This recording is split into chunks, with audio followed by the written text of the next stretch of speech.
Russia has officially invaded Ukraine. For Capital Crossfire, I'm Kyle Anderson. Thank you for joining us for a special on the Russian-Ukrainian crisis as we break down the events of the last few days. Just Wednesday evening, Russian President Vladimir Putin announced special military operations in the Donbas region of Ukraine. Hours later, explosions could be heard in the Ukrainian cities from Kyiv to Odessa. Russian troops have been spotted crossing the border from neighboring Belarus, Russia, and annexed Crimea to the south. Just yesterday morning, the Russian Navy surrounded the Ukrainian port city of Odessa, and paratroopers dropped into the country, targeting airports and military installations near Kyiv. Internationally, the EU, NATO, and the UN were quick to condemn Russia's actions. The US, France, and Britain each announced sweeping sanctions against the Kremlin, and the US has redeployed thousands of troops to bolster the security of nearby NATO allies. Energy prices have skyrocketed, stock markets have been sliding since yesterday morning, and oil and natural gas prices are nearing all-time highs. So, how can we start to make sense of all of this? Here to talk with us about this rapidly developing situation is Professor Colin Cleary. Cleary served in the U.S. Foreign Service for over 3 decades, including deployments in Moscow and Kyiv. He also spent time as the Director for Energy Diplomacy in Europe and representing the State Department and the intelligence community. Professor, thank you for joining us today. Thank you, Kyle. Nice to be here. Yeah. So, for those who may not be familiar, what interest does Russia have in Ukraine, and why should it matter to the powers here in the West? Well, the first major interest that Russia has, or I should say Putin, because he's really calling all the shots, is sphere of influence.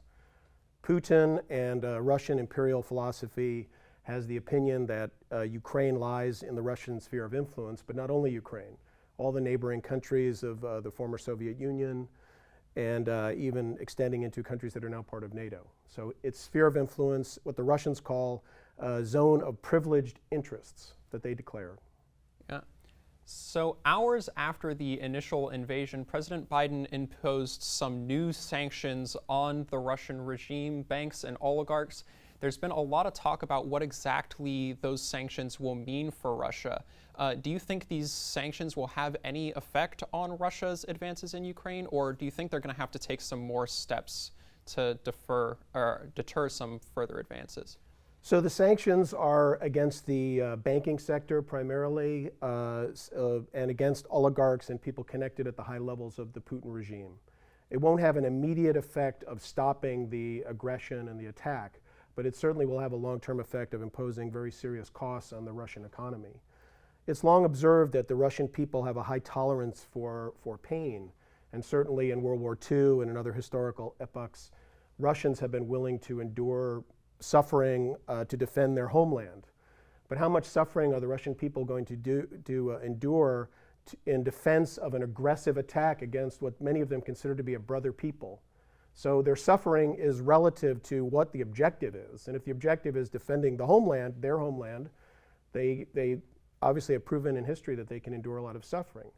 But if the objective is aggressive attack against a brother people and the death of thousands and the destruction of historical cities in neighboring Ukraine, I suspect that over time, with the sanctions and a review of this by the Russian people, there will be a very different attitude.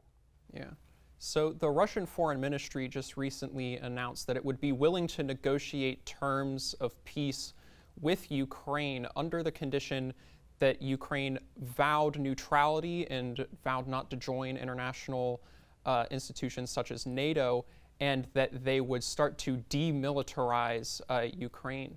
Now, do you think that Ukraine should listen to these demands, and will they? Well, first of all, it's the same foreign ministry and Mr. Lavrov or the Russian ambassador here in Washington who were declaring very emphatically that there was absolutely no plan for Russia to invade, that this whole thing was just a ruse on the part of the United States. Well, obviously, that was a complete lie, and these plans were well laid well in advance. So anything that they based on the evidence of what they've been saying recently, you can't put too much credence into what they're saying. So this is just another diplomatic tactic to confuse public opinion, to throw out false peace feelers when their armies are occupying, as you just described very accurately, Kyle, from multiple vectors, engaging in aggressive attacks on Ukraine. That's absurd. They must immediately stop and withdraw in full. Yeah, so as you just kind of hearkened on, Russia has been kind of back and forth with what their messaging has been here. What do you think Russia's end game is in the Ukraine? Do you think they're trying to annex, turn it into a Russian puppet state, or are they actually just trying to get Ukraine to vow not to join NATO? Is this a security concern issue for Russia? Let me give you, I was in, as you mentioned, Kyle, I served in Ukraine for 4 years, and I served there during the period of Yanukovych, who was the pro-Russian leader of Ukraine that was overthrown in what is called the Revolution of Dignity in 2014. Now, at that time, Mr. Yanukovych declared neutrality for Ukraine, and he declared he gave Russia a extended lease in Crimea on the naval base down there. Why did he leave power? The answer is Putin. Yanukovych's government was continuing discussions with the European Union about just having what they call an agreement for just basic contacts with the EU and getting on EU standards, not necessarily membership. Putin demanded that he stop that. And that demand, and when Yanukovych abided by it, led to the revolution. So ironically, Mr. Putin is responsible for the fall of the Ukrainian government that was pro-Russian, that had declared a neutrality regarding NATO, that had declared Russian rights in the Sevastopol naval base. So Putin had what he wanted, and he himself destroyed it. So don't think of him as a master strategist when you think of what does he seek. I guess he seeks to have that again, but since he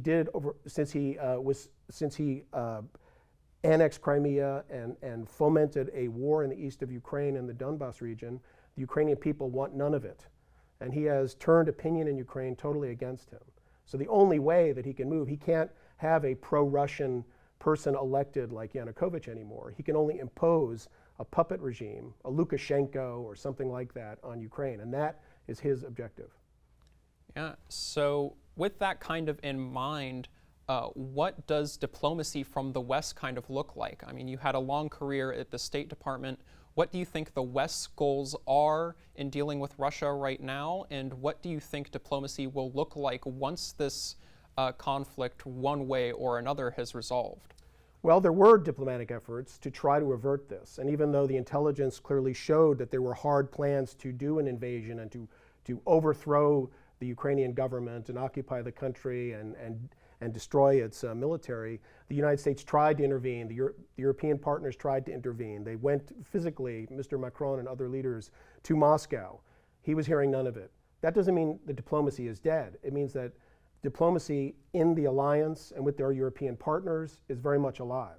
And so you mentioned earlier, Kyle, the efforts to establish a unified front with regard to economic sanctions. That is an intense diplomatic activity now, and it extends even beyond Europe. Japan, Korea, they're working with India, other countries to try and broaden the unity of world powers against what Putin has been doing. So there's intense diplomacy going on.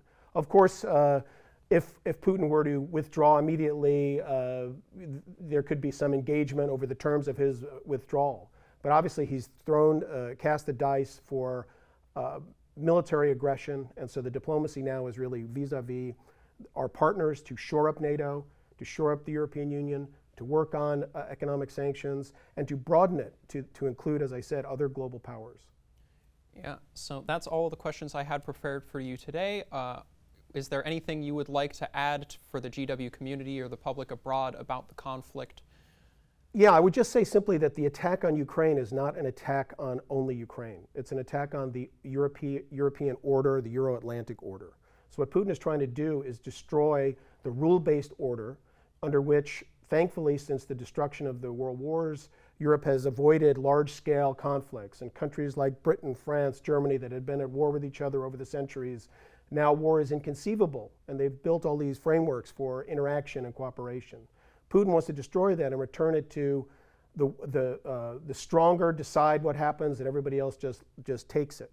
So his desire is to impose a sphere of influence system where he declares sovereignty over his region, and those who are other countries that are smaller or neighboring him have no sovereignty.